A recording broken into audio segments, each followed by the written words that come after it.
नमस्कार दोस्तों, परमास्त्र क्लास में आपका हार्दिक स्वागत है। आज आपको 1857 की क्रांति के कोटा रियासत के बारे में बताने वाले हैं। 1857 की क्रांति कोटा रियासत में कब हुई थी? 15 अक्टूबर 1857 को हुई थी। कोटा रियासत आपके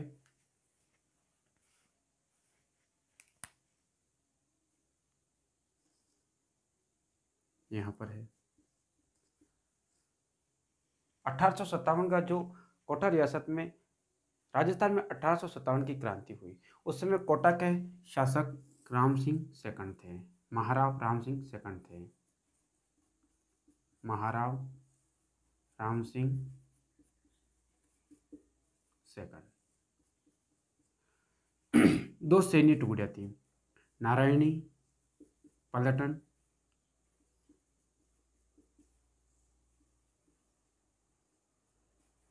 और भवानी पलटन। दो सैन्य टुकड़ियां थी, नारायणी पलटन और भवानी पलटन। यहाँ पर क्रांतिकारियों का नेतृत्व दो व्यक्तियों ने किया था, जयदयाल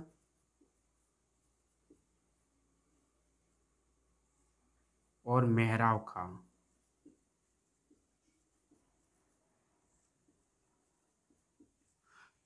दो व्यक्तियों ने क्रांतिकारियों का नेतृत्व किया था। जयदयाल कामा भरतपुर के निवासी थे, जबकि मेहराव खां करौली के निवासी थे।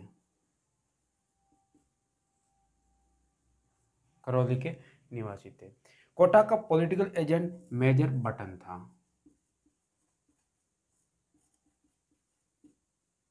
मेजर बटन 1857 की क्रांति कोटा में 15 अक्टूबर 1857 को हुई थी। उस समय कोटा के शासक महाराव राम सिंह सेकंड थे। यहाँ पर दो सैन्य टुकड़ी थी, नारायणी पलटन और भवानी पलटन। यहाँ पर जो क्रांतिकारियों का नेतृत्व किया था वो थे जयदयाल और मेहराव खां। जयदयाल कामा भरतपुर के निवासी थे और मेहराव खां करौली के निवासी थे। कोटा में पॉलिटिकल एजेंट मेजर बटन थे। कोटा रियासत में 1838 में कोटा लीजियन की स्थापना की गई थी। इस लीजियन का जो व्यय था वो कोटा के शासक से लिया जाता था। मेजर बटन कोटा लीजियन को लेकर नीमच के विद्रोह को दबाने के लिए जून 1857 में नीमच पहुंचे थे। मेजर बटन जब कोटा लीजियन को लेकर नीमच पहुंचे तो नीमच के क्रांतिकारी दिल्ली जा चुके थे। मेजर बटन ने कोटा लीजियन को आगरा भेज दिया गया और उन्हीं सैनिकों ने सितंबर 1857 को विद्रोह कर दिया। यह सूचना कोटा के क्रांतिकारियों के पास पहुंची। कोटा के सैनिकों में भी क्रांति के बीज फूट पड़े थे। 12 अक्टूबर 1857 को मेजर बटन नीमच से पुनः कोटा आए। कोटा आने के बाद राम सिंह सेकंड को उन्होंने एक पत्र लिखा और कहा कि जो भी सैनिक ब्रिटिश विरोधी भावना है उनको आप बर्खास्त कर दे, उनको फांसी दे दे, उनको सजा दे, बाहर निकाल दे। ये पत्र गुप्त पत्र था और राम सिंह सेकंड को भेजा था, लेकिन ये पत्र राम सिंह सेकंड के पास न पहुंचकर कोटा के क्रांतिकारियों के पास पहुंच गया था। जैसे ये पत्र कोटा के क्रांतिकारियों के पास पहुंचा, उन्होंने 15 अक्टूबर 1857 को कोटा पर विद्रोह कर दिया और रेजिडेंसी पर आक्रमण करके मेजर बटन के दो डॉक्टर थे, डॉक्टर सेडलर और क्वांटम, दोनों की हत्या कर दिया। साथ ही मेजर बटन के दो पुत्र को भी मार दिया। साथ ही मेजर बटन के दो पुत्र को भी मौत के घाट उतार दिया। उसके बाद क्रांतिकारियों ने मेजर बटन का सिर काटकर मेजर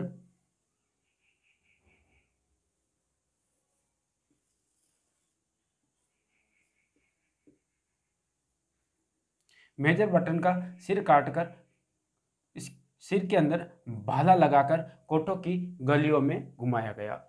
यानी कि कोटा की गलियों में घुमाया गया। तो मेजर बटन का सिर काट दिया गया और उसके बाद कोटों की गलियों में घुमाया गया। कोटा के जो शासक थे महाराव राम सिंह सेकंड। महाराव राम सिंह सेकंड को उन्हीं के महल में 6 महीने तक नजरबंद रखा और क्रांतिकारियों ने कोटा में समांतर सरकार स्थापित की। कोटा की क्रांति सबसे सुव्यवस्थित क्रांति थी। कोटा रियासत की जो क्रांति थी वो राजस्थान की सबसे व्यवस्थित क्रांति थी, सर्वाधिक व्यवस्थित क्रांति थी। कोटा रियासत की जो क्रांति थी और राजस्थान की सबसे बड़ी क्रांति मानी जाती है। क्रांतिकारियों ने कोटा रियासत में समांतर सरकार स्थापित की, साथ ही क्रांति और राजस्थान की सर्वाधिक व्यवस्थित क्रांति कोटा रियासत की मानी जाती है। अंग्रेज अधिकारी रॉबर्ट्स तथा करौली के शासक मदन पाल सिंह की सहायता से कोटा पर पुनः नियंत्रण किया। इसके बाद आपकी जो क्रांति होती है वो होती है धौलपुर। धौलपुर आपके यहाँ पर है। धौलपुर में जब 1857 का विद्रोह हुआ था उसमें धौलपुर के शासक भगवंत सिंह थे। भगवंत सिंह ने अंग्रेजों का साथ दिया था। धौलपुर में क्रांति 27 अक्टूबर 1857 को हुई थी। 27 अक्टूबर 1857 धौलपुर में क्रांतिकारियों का नेतृत्व गुर्जर देवा व रामचंद्र ने किया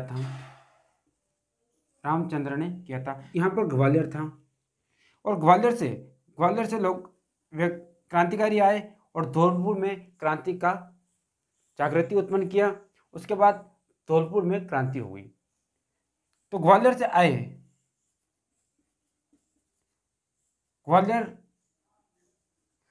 आए क्रांतिकारियों ने धौलपुर में क्रांति की 27 अक्टूबर 1857 को। धौलपुर में क्रांति का दमन करने के लिए पटियाला से, यहाँ पर पटियाला है, पटियाला ले गई और पटियाला से सेना ने आकर क्रांतिकारियों का दमन किया। क्रांति करने वाले और क्रांति का दमन करने वाले दोनों ही बाहरी थे। क्रांति करने वाले ग्वालियर से आए क्रांतिकारियों ने धौलपुर में जागृति उत्पन्न की और यहाँ पर 27 अक्टूबर 1857 को धौलपुर में क्रांति कर दी। क्रांतिकारियों का नेतृत्व गुर्जर देवा और रामचंद्र ने किया था। धौलपुर के शासक भगवंत सिंह थे। 27 अक्टूबर 1857 को यह विद्रोह हुआ था। क्रांति का दमन करने के लिए पटियाला से सेना बुलाई गई और पटियाला से सेना ने आकर यहाँ पर दमन कर दिया।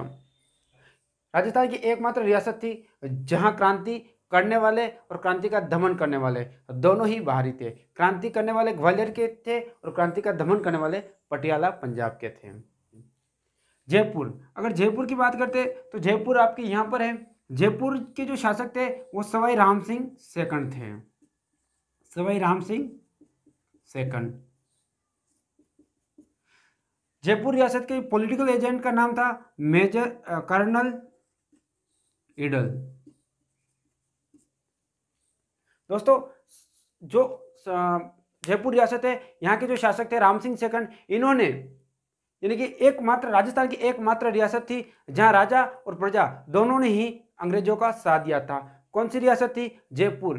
अंग्रेज इनसे खुश होकर राम सिंह सेकंड को कोटपुतली की जागीर दी थी और साथ ही इन्हें सितार ए हिंद की उपाधि दी थी। सितार ए हिंद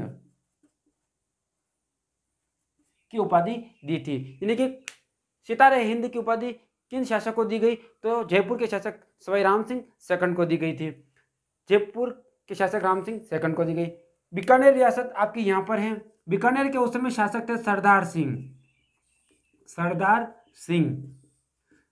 राजस्थान में बीकानेर रियासत के जो शासक थे सरदार सिंह, उन्होंने राजपूताना से बाहर जाकर भी क्रांतिकारियों का साथ दिया था।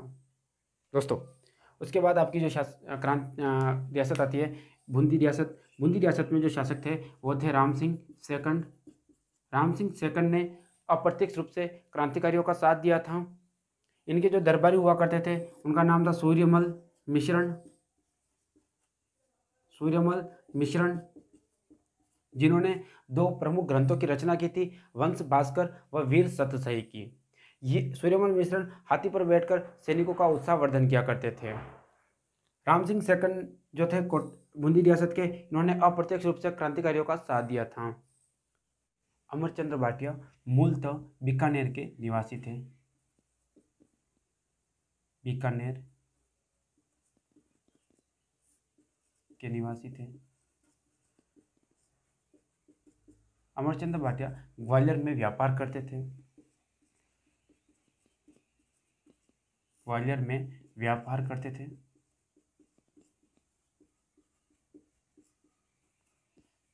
ये ग्वालियर में जे सिंधिया के यहाँ पर कोषाध्यक्ष के पद पर नियुक्त थे।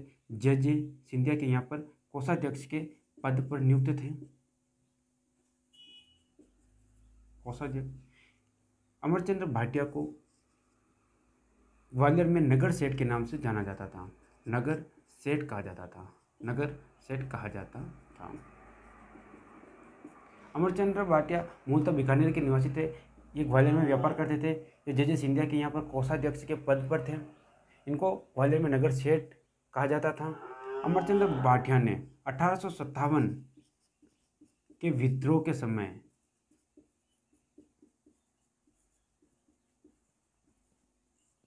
महारानी लक्ष्मीबाई की आर्थिक सहायता की थी। आर्थिक सहायता की थी। महारानी लक्ष्मीबाई और तात्या टोपे ने मिलकर ग्वालियर पर आक्रमण किया था जे सिंधिया पर। जे सिंधिया ग्वालियर के किले को छोड़कर भाग गए थे। उस समय अमरचंद्र भाटिया ने अपना धन ही नहीं अपितु ग्वालियर के किले का राजकोष भी महारानी लक्ष्मीबाई को दे दिया था, क्योंकि उस समय जो रानी लक्ष्मीबाई ने आक्रमण किया उसमें रानी लक्ष्मीबाई को धन की काफ़ी ज़रूरत थी और इनके पास धन नहीं था। अमरचंद्र भाटिया ने रानी लक्ष्मीबाई की आर्थिक सहायता की थी।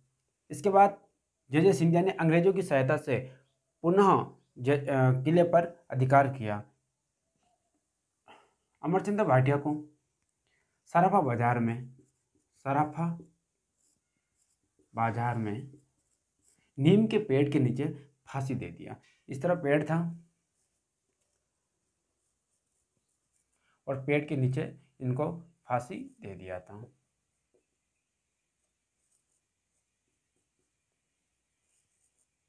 नीम के पेड़ के नीचे अमरचंद्र भाटिया को फांसी दे दिया था। 22 जून 1858 को अमरचंद्र भाटिया को सराफा बाजार में नीम के पेड़ के नीचे फांसी दे दिया गया था। अमरचंद्र भाटिया को राजस्थान का पहला शहीद कहा जाता है। पहला शहीद, प्रथम शहीद। अमरचंद्र भाटिया को राजस्थान का मंगल पांडे कहा जाता है। मंगल पांडे।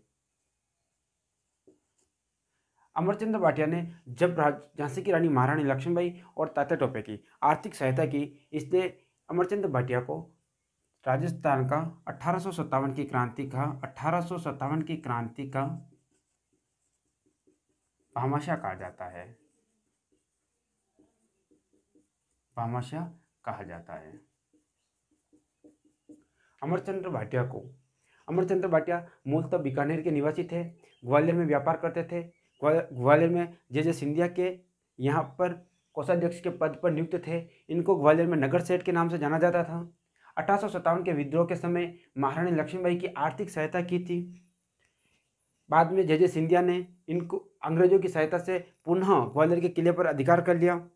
बाद में अमरचंद्र भाटिया को सराफा बाजार में नीम के पेड़ के नीचे फांसी दे दी। 22 जून 1858 को अमरचंद्र भाटिया को फांसी दे दिया। राजस्थान का प्रथम शहीद राजस्थान का मंगल पांडे और 1857 की क्रांति का भामाशाह कहा जाता है। राजस्थान का प्रथम शहीद कौन था? अमरचंद्र भाटिया। राजस्थान का मंगल पांडे किसे कहा जाता है? अमरचंद्र भाटिया को कहा जाता है। राजस्थान की 1857 की क्रांति का भामाशाह किस व्यक्ति को कहा जाता है? तो वह अमरचंद्र भाटिया है।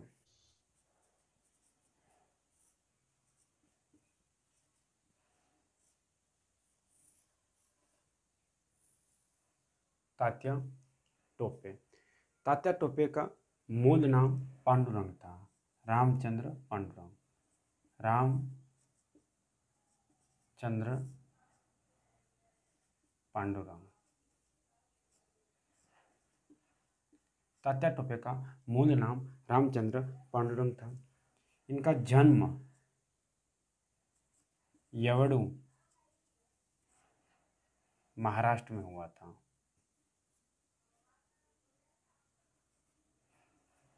यवड़ू महाराष्ट्र में हुआ था।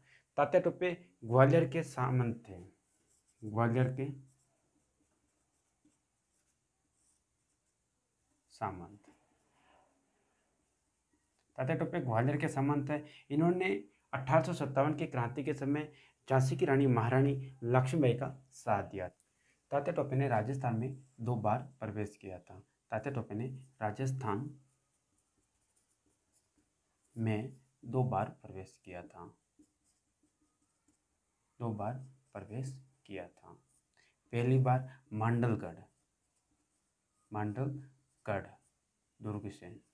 मांडलगढ़ दुर्ग से 9 अगस्त 1857 को किया था। उस समय कुआड़ा के युद्ध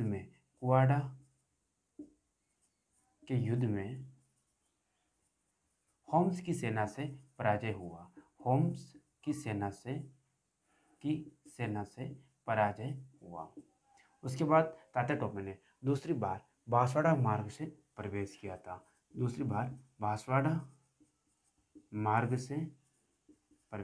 था। 11 दिसंबर 1857 को बांसवाड़ा मार्ग से राजस्थान में प्रवेश किया था। बांसवाड़ा के शासक लक्ष्मण सिंह को पराजित कर कुछ समय तक तात्या टोपे ने बांसवाड़ा पर अधिकार किया था। तात्या टोपे के जीवन का अंतिम युद्ध सीकर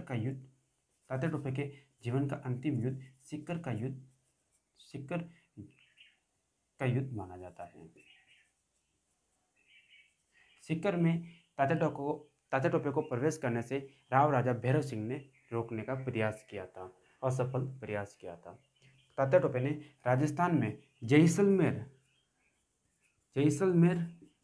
रियासत को छोड़कर संपूर्ण राजपूताना रियासत में सहायता प्राप्त करने हेतु गए थे, परंतु असफल हुए, यानी जैसलमेर रियासत में नहीं गए थे। तात्या टोपे राजस्थान में 1857 की क्रांति के समय किस रियासत को छोड़कर राजपूताना की संपूर्ण रियासतों में सहायता प्राप्त हेतु गए थे? तो जैसलमेर रियासत को छोड़कर राजपूताना की संपूर्ण रियासतों में सहायता प्राप्त करने हेतु गए थे।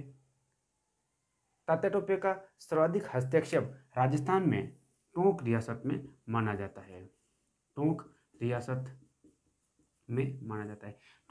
में तात्या टोपे को टोंक की प्रजा ने तिलक लगाकर तात्या टोपे का स्वागत किया था। टोंक रियासत में राजस्थान की एकमात्र रियासत है जहां पर महिलाओं ने भी क्रांति में भाग लिया था। 7 अप्रैल 1859 को नरवर के सामंत व तात्या टोपे के मित्र मान सिंह के विश्वासघात के कारण 7 अप्रैल 1859 को तात्या टोपे को बंदी बना दिया गया। 18 अप्रैल 1859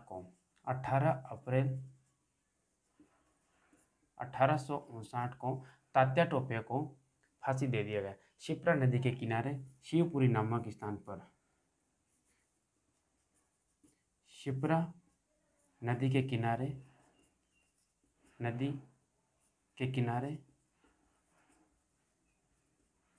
शिवपुरी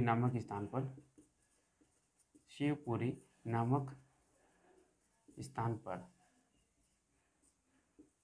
तात्या टोपे को फांसी दे दिया गया।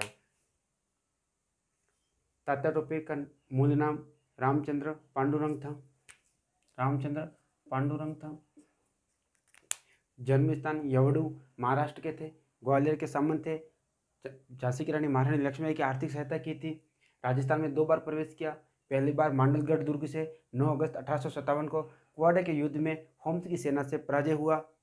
दूसरी बार बांसवाड़ा मार्ग से प्रवेश किया। 11 दिसंबर 1857 को बांसवाड़ा के शासक लक्ष्मण सिंह को पराजित कर कुछ समय तक तात्या टोपे ने राजस्थान में शासन किया था। तात्या टोपे राजस्थान में जैसलमेर रियासत को छोड़कर 1857 की क्रांति के समय राजपूताना की संपूर्ण रियासतों में सहायता प्राप्त करने हेतु गया, परंतु असफल रहा। टोंक रियासत में तात्या टोपे का सर्वाधिक हस्तक्षेप किया गया। टोंक की प्रजा ने तात्या टोपे को तिलक लगाकर वहां पर स्वागत किया। तात्या टोपे के जीवन का अंतिम सीकर का युद्ध माना जाता है। 7 अप्रैल 1859 को तात्या टोपे को बंदी बना दिया गया, यानी कि तात्या टोपे के नरवर के सामंत व तात्या टोपे के मित्र मान सिंह के विश्वासघात के कारण 7 अप्रैल 1859 को तात्या टोपे को बंदी बना दिया गया और 18 अप्रैल 1859 को तात्या टोपे को फांसी दे दिया गया। शिप्रा नदी शिवपुरी नामक स्थान पर तात्या टोपे को फांसी दे दिया गया। Thank you class. Next topic कल पढ़ेंगे। धन्यवाद। भाटिया।